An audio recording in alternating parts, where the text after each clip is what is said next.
Welcome in, you guys. I'm your host, Andrea, with From Mrs. to Ms. Today, I'm being joined by a wonderful woman named Dr. Nadine Macaluso, also known as Dr. Nay. Welcome to the show. Hey, thank you so much for having me. Wonderful. I'm so glad you're here. So I'm going to say your bio here. It's a little bit long, so I want people to stay with me because you have so much going on that you do, and I want to make sure we cover it all. So Dr. Nadine Macaluso is a renowned psychologist, a licensed marriage and family therapist, and trauma specialist dedicated to helping individuals transform pain into empowerment. With a PhD in counseling and somatic psychotherapy, Nadine blends science, spirituality, and heart-centered care to guide her clients toward healing and self-discovery. Best known for her work in trauma recovery and abuse, Dr. Nay specializes in helping people navigate the complex dynamics of relationships, self-worth, and personal transformation. Her expertise stems from not only her clinical practice, but also her personal journey of resilience and reinvention.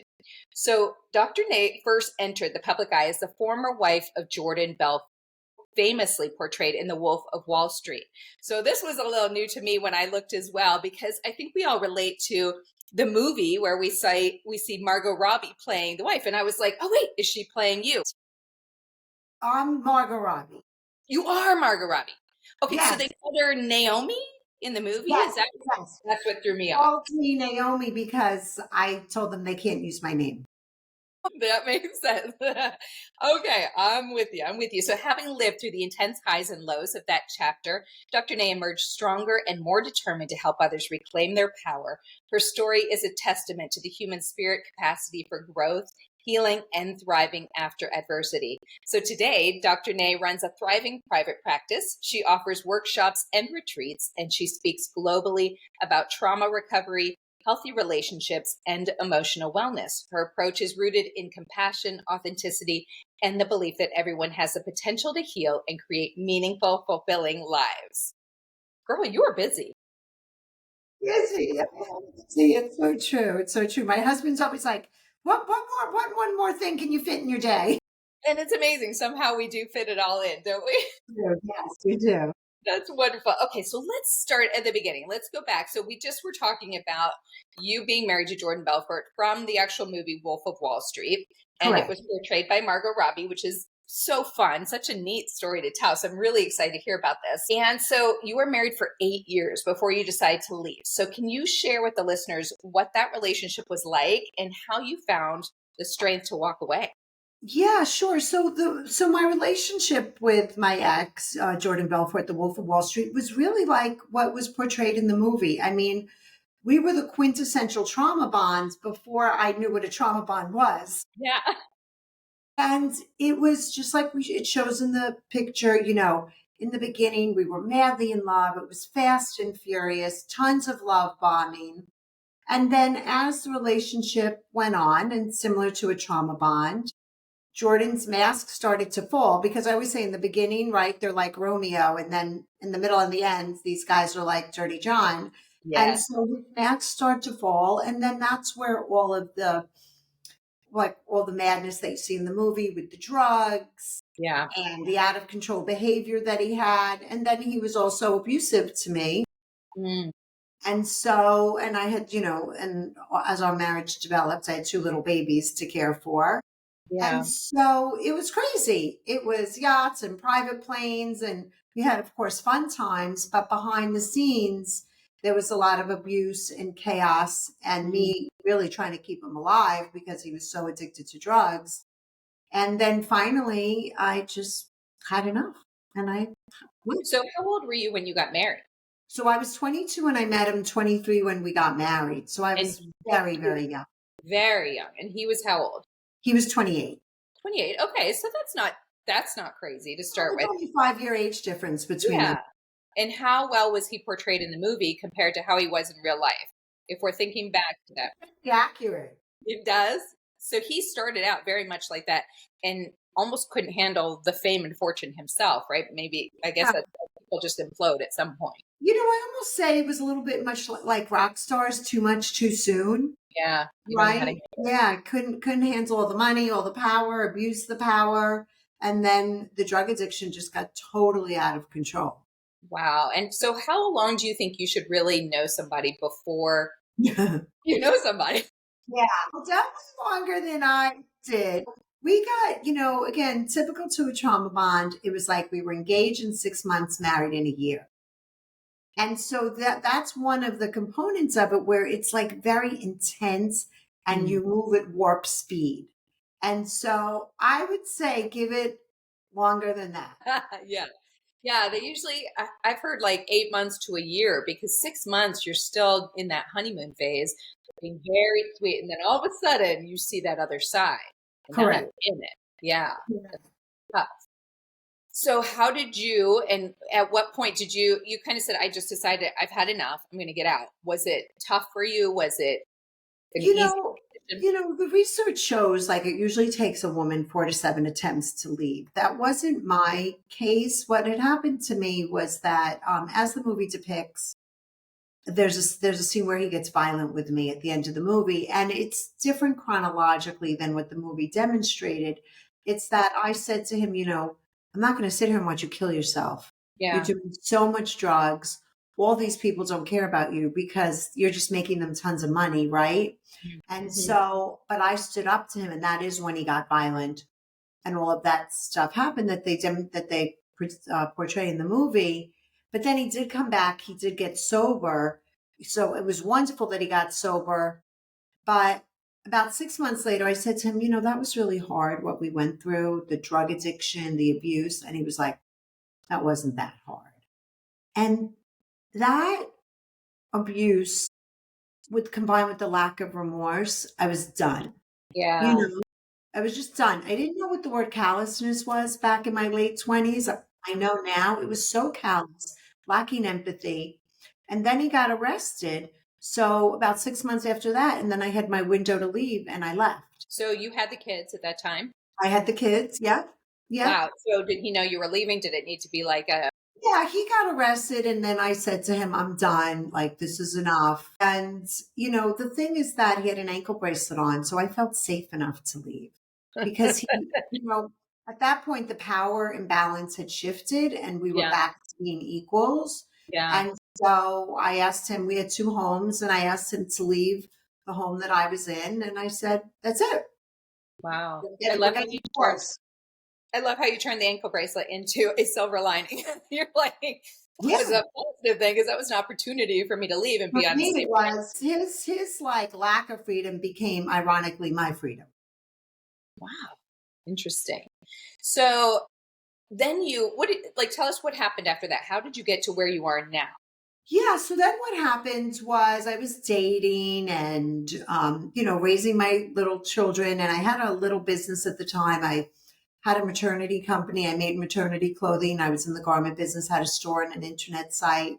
And did you walk away with anything from the marriage or No, did I you, would you walk just away with nothing. I walked away with my little business, maybe $90,000, I think, in my bank account. yeah.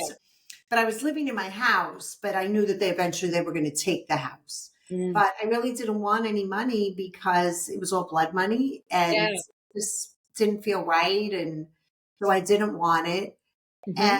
And then about 2 years later, I met my current husband who lived in Los Angeles, was in the garment business. And so I picked up my children and we moved because I wanted them to get a fresh start. And Yeah. somewhere I wanted them to leave New York. I didn't want them to, go to the supermarket and everybody be whispering, oh, that's Right. Belfort kids. Yeah. So we picked up when we moved to California and it was a whole brand new beginning. Oh, I love that. That must Yeah. have been so welcoming, and I'm sure, and we'll dive deeper into that. But you were probably going through so many different things at that point. Like you said, at the time you didn't really know it was trauma bonds, or that he was a narcissistic abuser or narcissist for that matter at all. But that Yeah. had to be real scary going into another relationship and trust Yeah. For to pick up sure, for the sure. kid. But luckily, I'd been in therapy for a while, and after I left him, I went to a place called the Karen Foundation. And they have an amazing program there for a week where you go and you learn about your family of origin. You learn to have boundaries. I didn't know I could say no. 31. I didn't Yeah, know what boundaries were because you have to remember this was 20 years ago, right? yeah, We weren't really talking about this. Even my therapist wasn't even talking to me about it. So it was very hard for me to trust again, but I did. I took a leap of faith, and I'm with my husband now 25 years. Oh, I love Yeah. that. So that's really lovely. And we started Okay. our life over in California. Mhm. And then at 39 was when I went back to school to be a therapist. Okay, so did you just decide to do that because of what you'd gone through, or were you already always thinking of heading in that direction? I grew up in a very psychological family. My mother was very into emotions and processing emotions, and she was in therapy, way before anybody went to therapy. And I knew that therapy had saved my life because when I first met Jordan, I put myself into therapy because I was like, there is no way I could handle this man, this life, no idea what I'm doing. So I was like, you know what? There's no ageism in it. I can do it forever. I love people. I love relationships. And I know therapy saved my life. So, and I love to study. I'm a total nerd. So I was like, I'm going to do that. And I did it. And how was that? What was that like going back to school at 39? Amazing. It was so great. I think we have it all backwards. We Yeah. send kids to school when they don't know what they want to do. They don't know who they are, and it's ridiculous, honestly. And so at 39, I was so dedicated and wanted to learn and wanted to study. That doesn't mean it wasn't hard. And then, of course, taking the state licensure test was hard. But it's a very magical time to go back to school. I really loved it. Congrats. That's amazing. And so you kind of dove into the trauma bonds and the narcissistic abuse, even though you do all kinds of other things. That's what Yes. we're kind of focusing a little bit more on that today. And I love having you because I don't think I've had a trauma bond expert on so far. So that is wonderful to have somebody. And I don't Yeah. think people even really know what that means, how you find yourself in that place, and of course, how to get out of it. So let's start with the trauma bonds. So, what makes a trauma bond so powerful and so difficult to break, even when we know we're in an unhealthy relationship? Why is it so tough? Yeah, it's so tough because of this. There's something called, so for a trauma bond to exist, which is basically just a toxic dysfunctional relationship, right, Okay. between two emotionally attached people, but one of the partners usually has more power and they want power and control over their partner. Okay. So there has to be a power imbalance, right? Mhm. Meaning one person has the power. And how do they get the power? They have more resources. Just the very fact that you love somebody, they have Yes. power over you. Yes. Or, like in my case, too, my ex was very dominating, threatening, and intimidating. So I feared him. So Yeah. there has to be a power imbalance. And Okay. then there has to be intermittent reinforcement, meaning 70% of the time, the pathological partner is cruel, controlling, mean, betraying. But that 20 to 30% of the time, they're loving, kind, generous, and helpful. And That's so where we get stuck. intermittent reinforcement is like when you're gambling and playing a slot machine and you stay at the slot machine because you think you're going to win. Yeah. So you're always waiting for that. I call them Romeo and Dirty John. You're Hmm. always waiting for that Romeo part to come back. And so hope is the hook that keeps you there. And Mm. then, let's say you have a fight with them, they do something bad, but then they say, I'm going to go to therapy, I'm going to change, I'm going to be different. But the same thing happens. Hmm. And you become stuck in this just You're suspicious very cycle. stuck. Exactly. Exactly. So a trauma bond, okay, so you said it needs to be like an unbalanced relationship. One has more power Yes. than the other. Yes. Does it usually happen that one person has had something traumatic happen to them that that helps bring you together? Is You anything know like that? what? Honestly, throughout my research and all my years of doing this, anybody and everyone can fall for a pathological Yeah. partner. You know why? Now, listen, if you have developmental trauma, does it make you more primed for it? For sure. But I didn't have really developmental trauma. I didn't grow up in a house where there was yelling or screaming. My parents were young when they had me, so I'm sure they were hippies. There was some like neglect, but I wasn't abused, right? So Yeah, you don't have to be abused, but some people are. But what I say is that anybody and everybody can fall for a con man.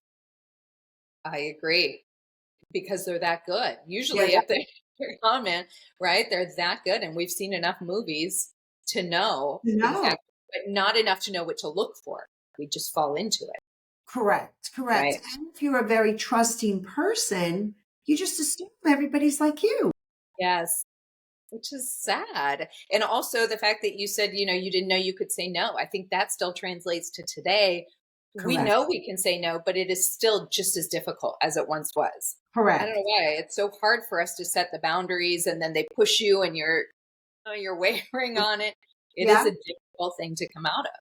it really is. It really is. So how does the cycle of these highs and lows and these trauma bonds keep people emotionally hooked? Is it just because I mean, we kind of just talked about it, but a little bit more of like, is there more of a high usually than a low? Is the low just kind of interjected here and there and that throws you off?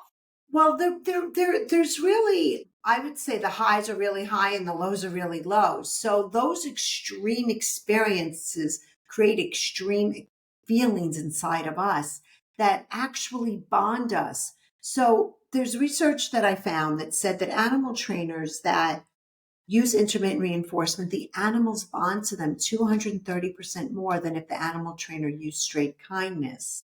Wow. So it really works to keep people and sentient beings bonded. But also when you're in a trauma bond, because of the Dirty John Romeo mask, Hmm. I read a great book in 2019 called Women Who Love Psychopaths. And it taught me about this term called cognitive dissonance.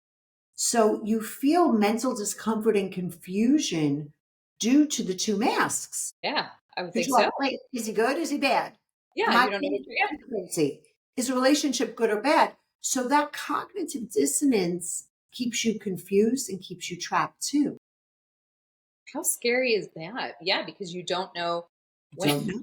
when to come and go, what you're going to get. You probably wake up wondering, who am I getting today? Exactly. And that's, you often hear that term walking on eggshells, right?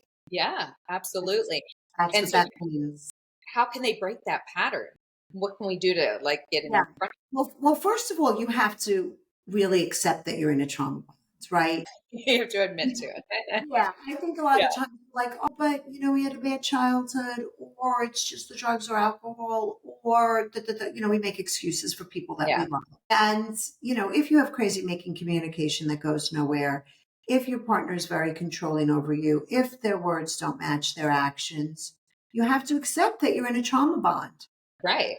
Right. And then you got to get educated, right? That's why I wrote Yep. my book. Yep. So people can get educated about it. And you have to get help. You have to go to therapy, go find a support group. Don't isolate because it's very embarrassing when you're in a Yeah. trauma bond. You feel so much shame. So you want to isolate, but don't reach out to a friend. Reach out, look for the helpers. Yeah. There are helpers there waiting to help you. Absolutely. And do you suggest that they start doing these things while they're still in the relationship? Start going to Yes. therapy, start telling Yes. people. That's a big thing is to let people know what's going on because we're often just trying to hide it because it is embarrassing. Yeah. So what I say is that once you've made that internal decision to leave, don't let them know. Now you wear the mask. Yeah. And then you just pretend like everything's good. Don't let them see you coming. But behind the scenes, if you're married, you have to get an attorney. You have to figure out your finances, right? Because financial dependence is a huge thing. Yeah. Do And you quite get a, often the unbalance, I would assume, yes, right? yes, yes, Really the biggest one. right. Get a separate bank account, get your own credit cards, go to Target and Walmart, get gift cards, stockpile them, Mm, great idea. make sure you have all your documents, make sure that you've wiped out anything that can incriminate you on their electronic devices, right? You have to really plan behind the scenes because once you tell them you're going to leave, they're not going to be happy. No, they're not. And if you say you're going to go and then you don't, also, then you're kind of setting yourself up for this boy Yeah. cries wolf thing as well, right? Where you're Yes. constantly they start knowing you're not really going to leave. You're So not really going to you leave. want to make sure you're fully prepared to actually go if you're going to do That's it. right. And the Wow. research shows it takes a woman 4 to 7 attempts to leave a trauma bond. 4 to 7. So I would have to assume, just like I just said, between the 4 and Yeah. 7, they're going, she's not really going anywhere. She's not Exactly. really leaving, or he, they're not Yes. really going to leave the relationship. And so at some point you have to stand your ground and actually do it. Exactly. And Not it's not easy. easy, but you can do it. You can do it. So how can someone differentiate between being in a trauma bond and then experiencing narcissistic abuse, since you can handle both? Really, they're the same thing. You know, trauma bonds and narcissistic abuse, they really run on a spectrum, right? So not everyone is the same, but really they're the same thing, because the way I say this is that the pathological perpetrator in the trauma bond, the narcissist, what they will do is they will use, harm, exploit, and betray their lover to Mm-hmm. get their needs met for money, power, pleasure, and status. Mm. And it's that simple. Wow. Will you You say know, that one more time? Just I want everybody yeah, to really it's hear that. really important. They Yeah. will use, harm, exploit, and betray Mm-hmm. anyone and everyone, really, not just even their lover, but to get their needs met for money, power, pleasure, and status. And so that's because they're selfish, self absorbed person who's willing to exploit people. Yeah. And so when we say narcissistic abuse, someone can be, just to be more familiar with the narcissist, someone can be a narcissist, but the abuse is different. And it's not necessarily a physical abuse. It can be an Correct. emotional, right, Correct. abuse that Emotional you're referring abuse. to. Yeah. I mean, the way we describe a narcissist is, a self absorbed, selfish person who's very egotistical, who's very into their image, who will exploit Mm. people. Yeah. Right. So, yeah, this person will definitely do that to you for Yeah. sure. Yeah. And don't you think everybody has a little bit of narcissism in them? I guess Sure. let's take it to the next Yeah. level, right? We Yeah, all and want. there's healthy narcissism, but what the difference is that, the narcissistic person, their intention, the motivation behind their behaviors is different than you or I. I fell in love. I'm like, oh my God, I just want to fall in love. I want to love. I want to have sex. Spirit. I want to share. I want to build a life. Right. Yeah. I'm not thinking I want power and control over that Right. person. I want Right. to own that person. Yeah. It's I coming want to from take a away their very autism. honest place. Yeah. Yeah. Yeah. It's coming from a different place. And if you don't know that people exist like that and you think they're just like you, Yeah. that's when you get conned. And did you feel that way when you went into the relationship with Jordan? Like he was very much like you thought, coming in the same way, just very pure and honest. Like, I just want this loving, incredible, amazing relationship. And then the money or the fame. Yeah. And of course, like the money was fun. Like, I mean, I'd Yeah. be going to say like the money wasn't a lure. Of course it was. Yeah. But yeah, what like, and what's hard is that these people are usually very charming and magnanimous Yeah. and, like just warm and loving and adoring. And they're really good charmers. Too good. Too good. Like the Dirty John show that you're talking about. That's right. Scary how good they can be at that. So what are the key red flags that indicate someone may be experiencing narcissistic abuse, especially in the early stages of the relationship? So is there something they can tune into or be more aware of early on in those first 6 months instead of maybe waiting too long? Yeah, so the hard part is that, like I say, they're so charming in the beginning, so it's Mhm. hard to Hard to see the red see. flags. But if someone is so over the top charming, right, and grandiose and very full of themselves, I mean, that's definitely something to watch out for. Mhm. If they don't let you set boundaries, right, like I spoke about, if they tell you all of their exes are crazy, why are all of their exes crazy? Are they? Right. Right. If you go on a date and somebody has like 10 drinks, Yeah. and it's high substance abuse. If you notice also that their words don't match their actions, they Big say one. they're going to do this, but then it never really materializes. Mhm. That's a huge one Yeah. too. And I have a whole pathological lover checklist Huh? on my website and in my book. So literally someone can go take the assessment. Yes, we're going to talk about that. But isn't that wild that we actually have to have a checklist for this stuff now? It We just do. seems so much more prevalent now than it ever did. I mean, It granted, I was, married for a long time, so I wasn't dealing with it, but just being out in the dating world, it's It's a scary place. It It's is scary. It's scary. scary. It's Yeah. fun, but it's scary. I don't want to scare people off because it is No, but fun. yeah. But because the dating apps too, you used to meet more people in person, used to meet more people through referrals, right? Like Yes. blind dates. So it's, when you're meeting Yeah. somebody like behind the screen, you don't really know. No, you get more of a vibe in person when you first meet them. I just think you might get the ick right off the bat. Yeah. Oh, I'm glad you brought that up because that's another thing that I wanted to bring up about a red flag. Trust your gut. Yes. Trust that ick Oh, that feeling. yes, yes. Don't override that. Pay attention to that.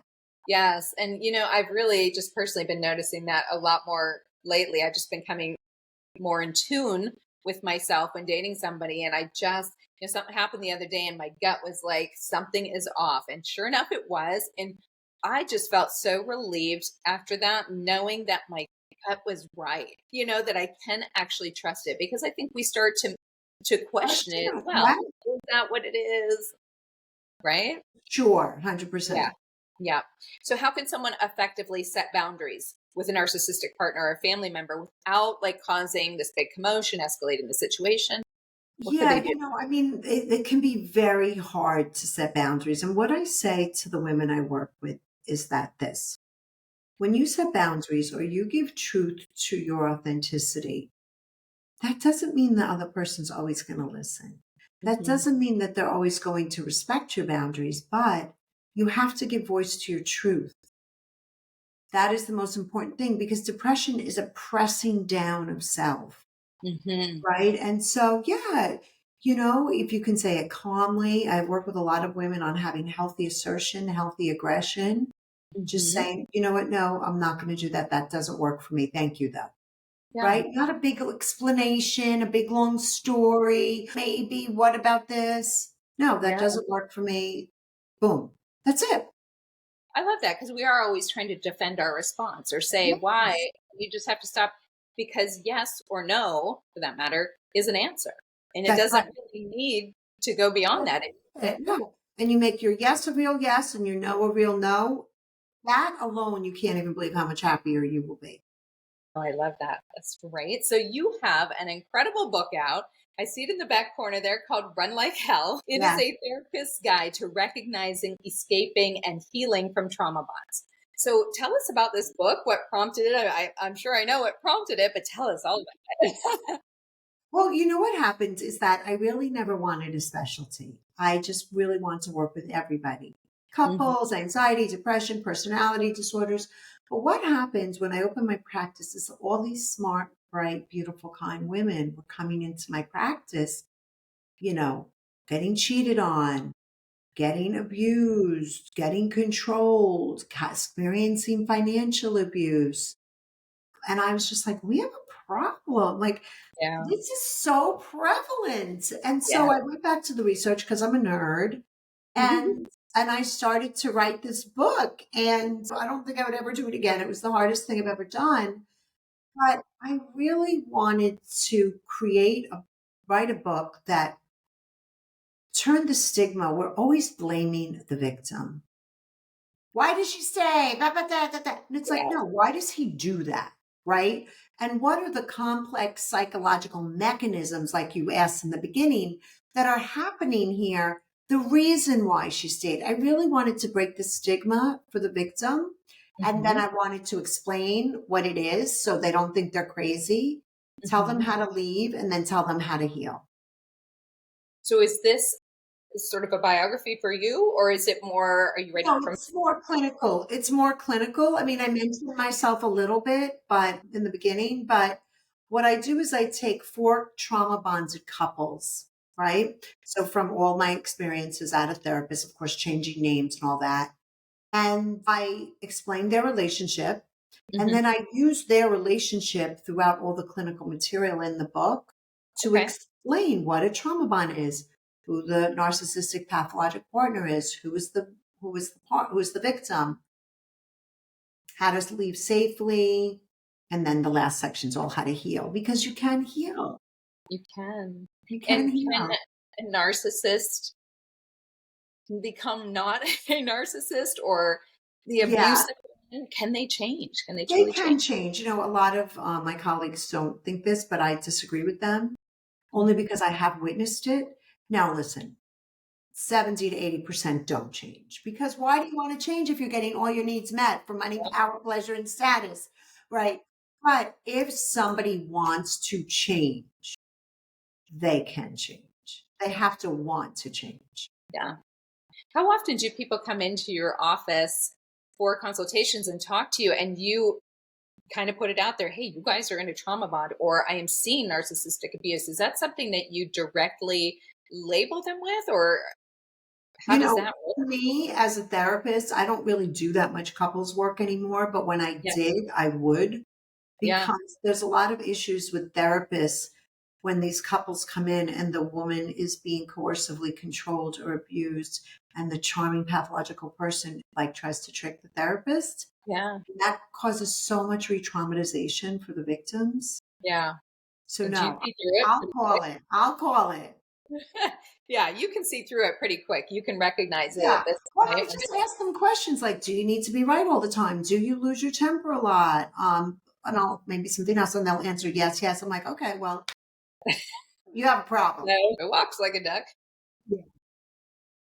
So that's amazing with your book. Sounds like it's doing really, really well. And you have some amazing assessments and worksheets on your website that I was taking a look at. A lot of really good ones that I'm going to go and I was like, oh, I need to go through and like just really take these. Yeah. So, what insights can you gather from these assessments, and how do these worksheets support individuals in improving their relationships? Yeah, so I have I'm just going to lower my shade a little bit. The sun is going crazy. So I have so many worksheets. So I have like understand your attachment pattern, understand your personality traits, right? Understand if you had developmental trauma.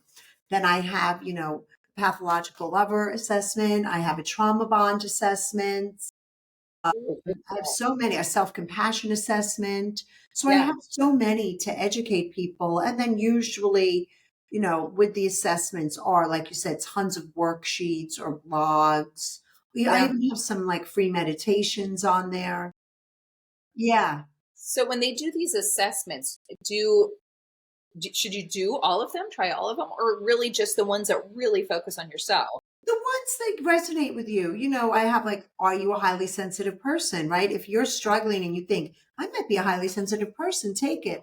But I always tell people to take the personality trait one, the attachment one, and there's, it's called NARM, which was a theory that I studied, but Mhm. that's a great one to take too, because it teaches you about your early attachment history, right? Because how our parents loved us really does create who we become.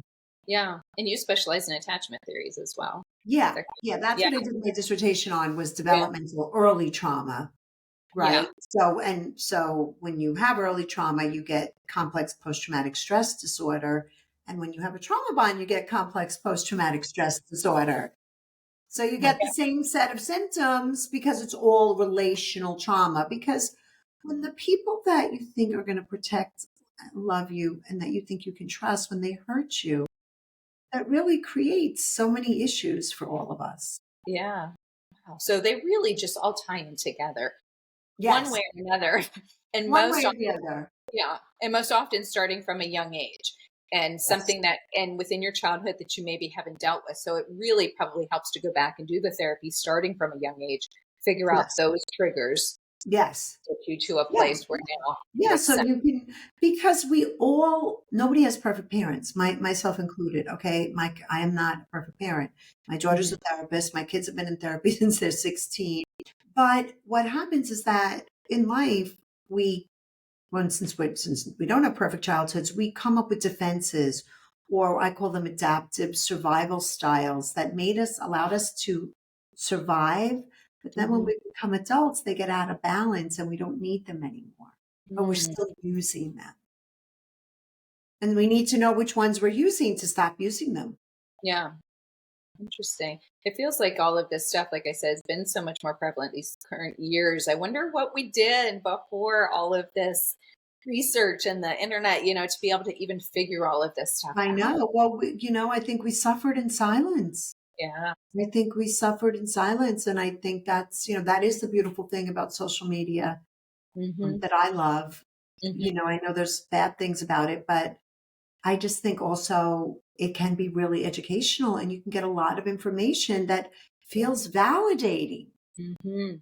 That is absolutely true. I think so many times I'm seeing stuff when I'm just flipping through social media, and you see something, and wherever you are in that moment in your life, your world, you just gravitate towards it, right? And then Yes, you're like, it's as if it's talking to you specifically. exactly. Very good. Exactly. Exactly. My patients will say to me, is Dr. Nay, is she in my brain? I'm like, no, Yeah. these are universal things that we all go through. It's so true. It does validate it for us though, and it makes us somehow feel better It's about everything. I know, just going through breakups and you're like, yes, it's as if like somebody understands and we're on the same exactly. page. And isn't that the truth? It's like when somebody understands us, right? Which you think about the definition means to stand under somebody. It feels so validating and it really heals feeling misunderstood. Yeah. I Yeah. love that. I've never heard that before. Stand under something. I like Yeah. that. Yeah. So for those that are now grappling with trauma bonds, abuse, what is the one key step that they can take away today to start reclaiming their sense of self and just begin the journey of healing really at this Yeah. point? How would So, you I give advice? mean, yeah, because a loss of self is really the number one symptom you get from a trauma bond, right? You really do have to lose yourself. I always say you have to lose your identity to keep the couple's identity. So, what I say to my girls is turn the mirror back on you, right? So, it's like you've been focused on this pathological nut for so long. Turn the mirror back on you. Who are you? What do you want? What do you need? What are your attachment patterns? What are your personality traits? Mhm. Become interested in you. Learn about your defense mechanisms. Learn about how your childhood created who you are and start to become an expert on yourself. Oh, I like it. Yeah. Yeah. That's so true. Because we are so preoccupied, I think, with everybody else, especially with social media. Who's doing this and what are they Yeah. eating and what do they look like, and instead of, I like that, just really working on ourselves. And that is the key to everything these days. Loving yourself, finding yourself, figuring out who you are, Yes, who you are, who growing when you you are. want. And then afterwards, once you realize you're in a trauma bond and you know you're going to leave or you do leave, you have to remember, you've been through trauma. So you Hmm. have to stabilize because a trauma bond is very destabilizing. So the trauma bond is destabilizing. The cognitive dissonance we spoke about earlier is destabilizing, right? All your trauma symptoms, you have to stabilize with self care.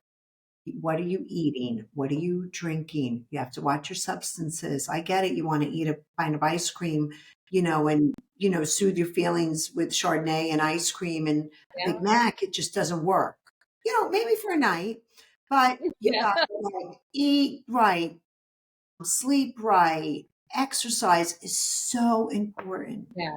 So important. Drink tons of water and really you have to have self-care to stabilize or you can't really go on your healing journey because Yeah. then you're just up and down with sugar highs and hungover. It just doesn't work.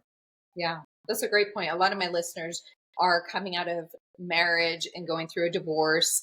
And that's really what I'm trying to just talk about, like finding yourself, figuring yourself out instead of sitting in, like you said, eating the bonbons and the ice cream and like, Yeah. And, let's and just, I get that. Trust me, I did yeah, it. those are I'm it. not gonna say that I didn't never did that. Okay, I Yeah. did it.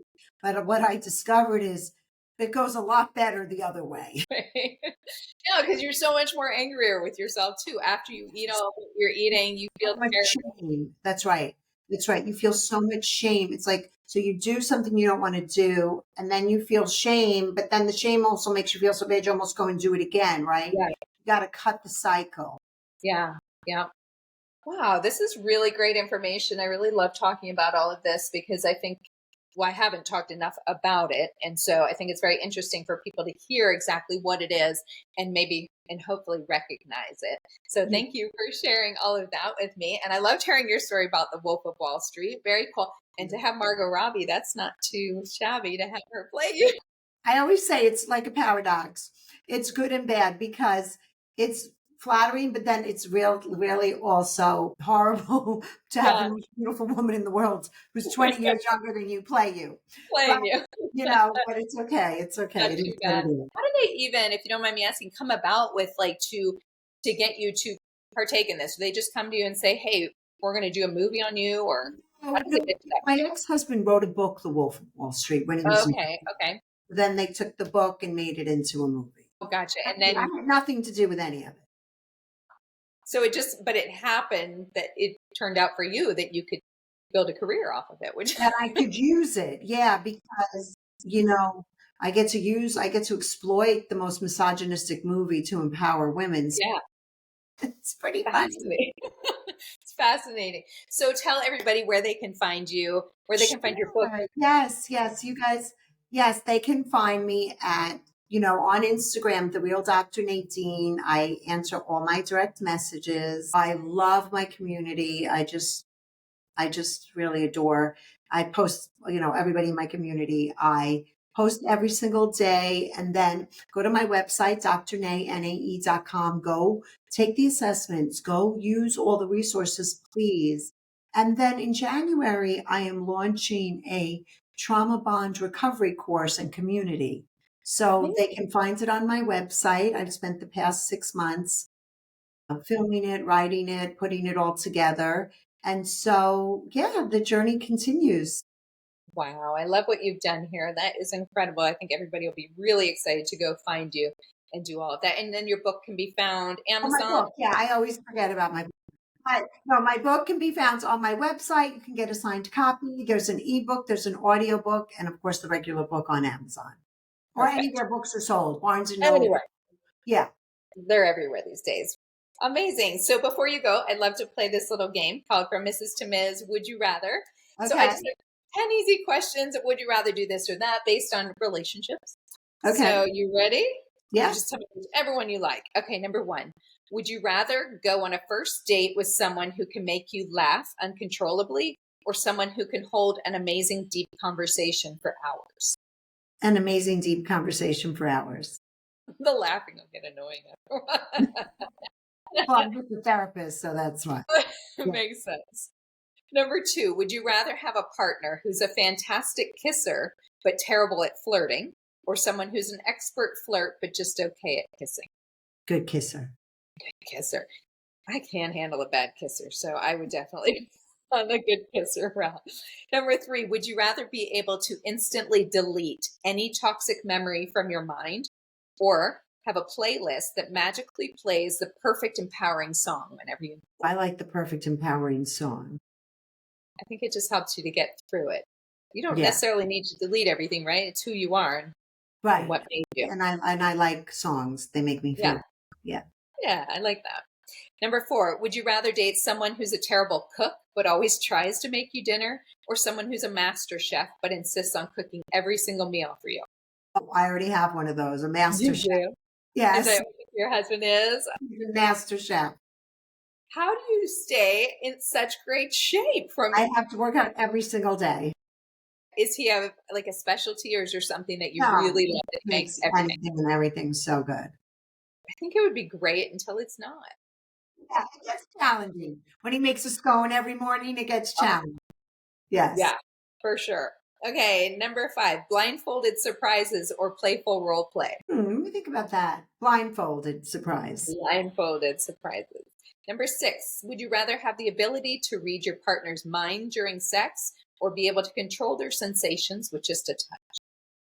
Control their sensations. I don't think I want to read anybody's mind. Even as a therapist, you're like, nope, nope, I don't need to I know want to go there. that.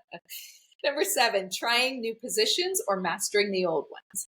Well, now I'm old, so I think mastering the old ones. I think in my 30s and 40s trying new positions, but at 56, Now mastering. we're good. Yeah, I get you. Number eight, would you rather date someone who's always full of surprises or someone who's consistently predictable, but always thoughtful?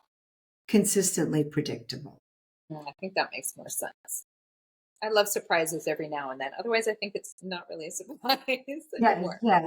Yes. And number nine, would you rather have a partner who constantly checks in on you throughout the day or one who prefers to give space but shows deep affection in person? Be like a Prefers to give alternate. space. Prefers to give space. Yes. You think there is something to that?